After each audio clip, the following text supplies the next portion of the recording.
Hi, I'm Stephanie Smith. I'm the Hazard Mitigation Section Chief at Vermont Emergency Management, and I'm here today to give you an overview of the Hazard Mitigation Program at VEM.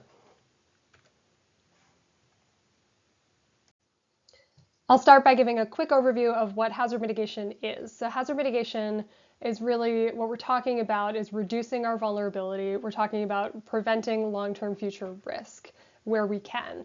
So in the photos here, this is an example of a property buyout, which is one of the things that we fund the most in this program, where the home was damaged. We've demolished the structure, it's now gone. The site is maintained as green open space in perpetuity. The vulnerability is gone. Next time the river needs to come up and access its floodplain, it can do that and nothing bad will happen. So within the program, we have two sides, really. There's the planning side of my team and the grants side. So I'm going to focus most of today talking about our grant funding, but I wanted to give you a quick overview of the planning side as well. So Vermont Stronger is our state hazard mitigation plan. This is a document that we update every 5 years, so the most recent was from 2023, and really it puts forth a vision for a safer and a more resilient Vermont. So the plan goes through all of the hazards that we're vulnerable to in the state.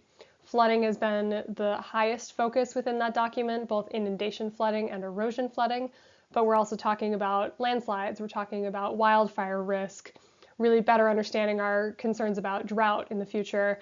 So we can assess all of these hazards and then through a very collaborative stakeholder process, put together a strategy for how we can reduce our future long-term risk. So that document is up on our website.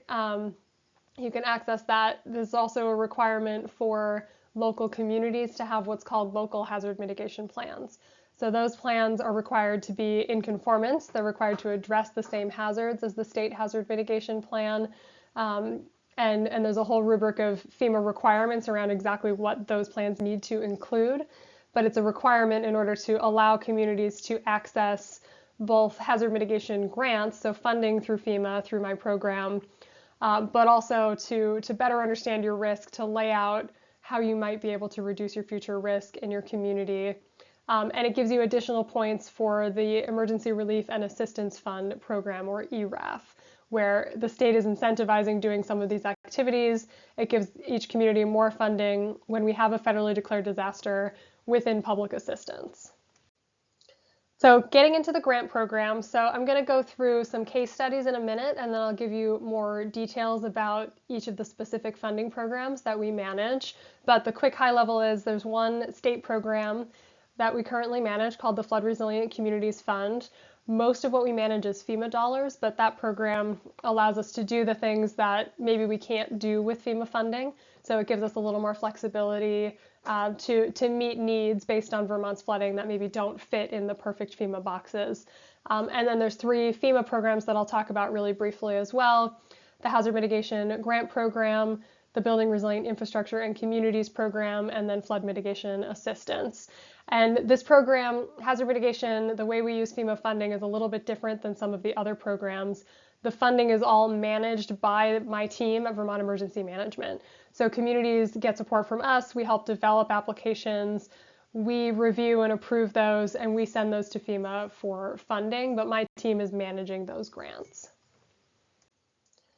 And generally the types of projects that we're submitting, so this is not an exhaustive list, but this is the majority of what we fund, are starting with property buyouts. So following Tropical Storm Irene until the flooding in 23, this program had completed around 170 total property buyouts across the state. Following the flooding in 23 and 24, we have a list of about 300 potential properties. Those likely won't all go forward, but those are property buyouts that either had flood risk or there's a few in there that had significant landslide risk as well, or were damaged due to landslides following the flooding that we saw in 2023 and 2024. So property buyouts are that example that I gave at the beginning of we're removing a structure, we're maintaining that site as open space so that the risk is no longer there for that property. We also fund floodplain restoration projects. I'll show you a couple examples of what that looks like, but really it's removing fill that's been added over time, lowering our floodplains so that the river has more space when it is high, when rivers are flowing fast. We can also fund infrastructure projects like culvert and bridge upsizing. So if there's a structure that's undersized, that gets plugged, that's creating flooding, we can use funding to put in the full span structure that should be in that location. We've also done a few road resilience or resilience improvement projects to roads, which can include relocating a road. If there's an area that's a little bit safer, we can shift a road and discontinue the existing location. We can fund structural elevation projects, which is lifting a structure up and putting it on a new foundation that gets it out of the special flood hazard area where we tend to see inundation flooding, and flood proofing projects. That could be a municipal building, a business, where we're either preventing water from getting in entirely or setting up a system where we allow water to flow through a building and reduce damage to those structures. We also fund local hazard mitigation plans, predominantly under that Building Resilient Infrastructure and Communities program. We do that every year, and then other scoping and planning activities are eligible as well. So I mentioned a couple of case studies. I want to give you some examples of the sort of things we've done in other communities. Mostly these are projects following Irene. We haven't finished implementing projects following 2023 yet, but we're working on it. So a couple examples that I'd like to share that were highly successful following Irene in Northfields. So one, this is a neighborhood, this Dog River Park is something that is new. So the numbers in black that are shown on the graphic, those are all individual properties that we purchased through the buyout program. So those properties were purchased, it's a voluntary program, so those are people who opted in to participate in the program. It's voluntary to the community opted in to participate in this program, and we were able to remove those structures, and the community was able to then create this beautiful park. So they have this beautiful Dog River Park. There are trails, so you have access to the water. You can actually experience and enjoy the river when it's not in a flood stage. And when it is in flood stage, the water comes up and it can access this park. The park is designed so that it can flood, and it lowers flood elevations in the surrounding neighborhood. So we can see reduced damages to the remaining homes nearby because we've given the river more space in this location.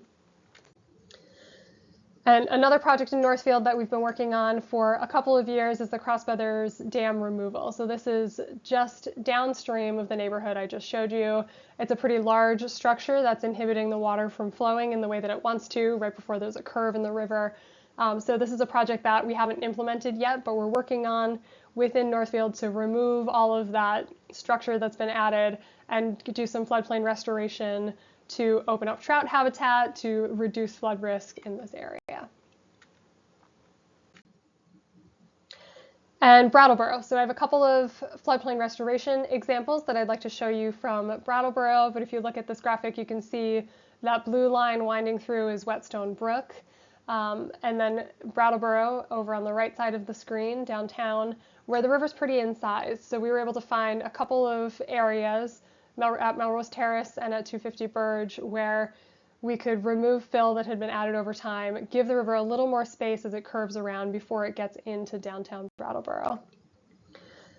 So starting with Melrose Terrace, this is a project where in the black on the left you can see those were senior housing units that had been on this site.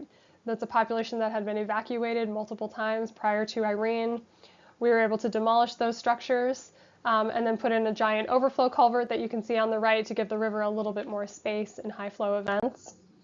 And this is what the project looked like shortly after it was finished, getting everything planted. Again, just like Northfield, this is a much bigger site, but giving the river a little more space, removing the fill that has been added over time.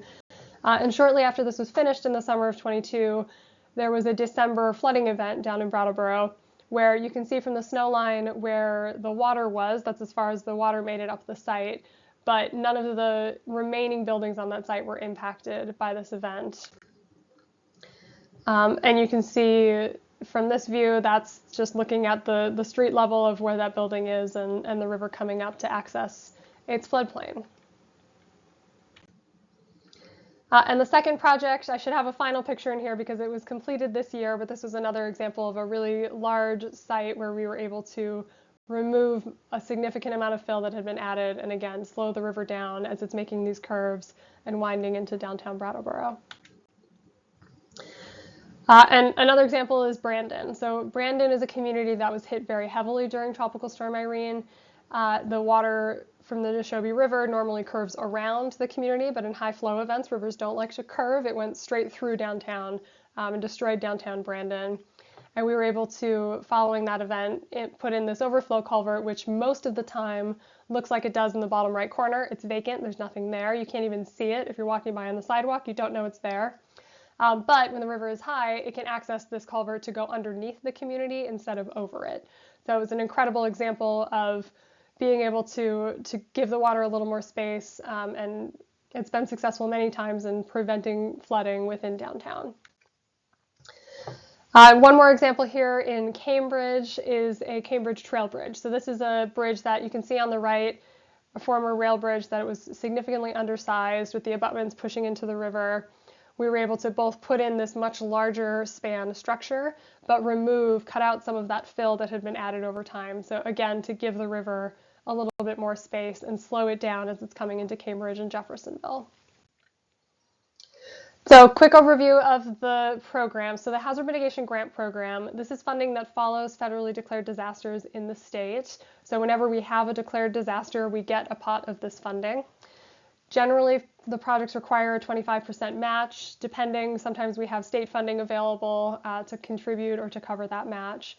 And usually what's called a benefit cost analysis is required for most of the infrastructure projects. Often we don't need it for buyouts or elevations. But it's a way to show FEMA that a project is cost effective. And I mentioned local hazard mitigation plans at the beginning. You're required to have a plan in place in order to access this funding. And the best use is really implementing those bigger projects. So doing buyouts, culvert, bridge projects, floodplain restoration, implementation of those larger infrastructure projects.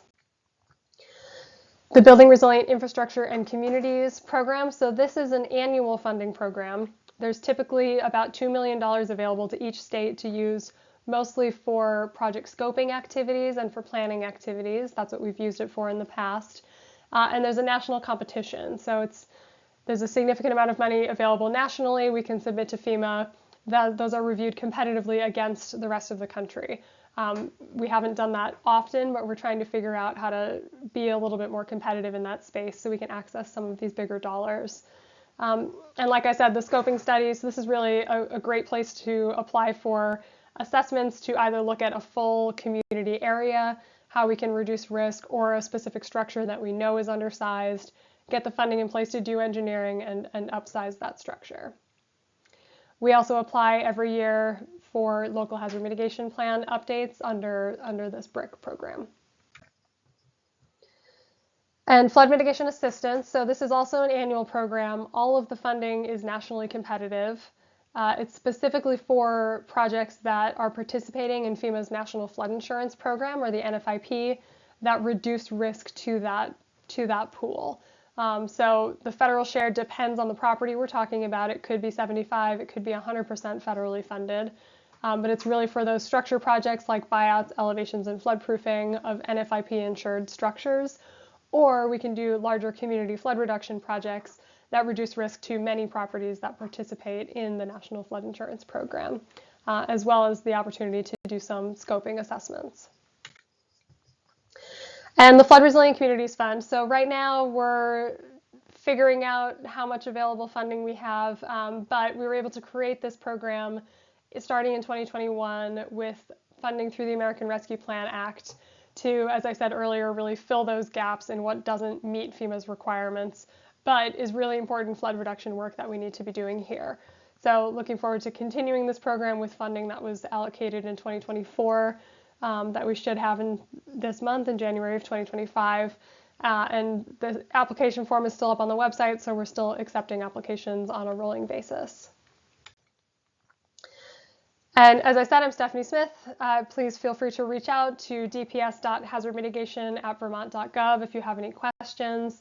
You can also visit our website, vem.vermont.gov/funding/mitigation, which will give you any current open funding rounds and their appropriate deadlines. Thank you.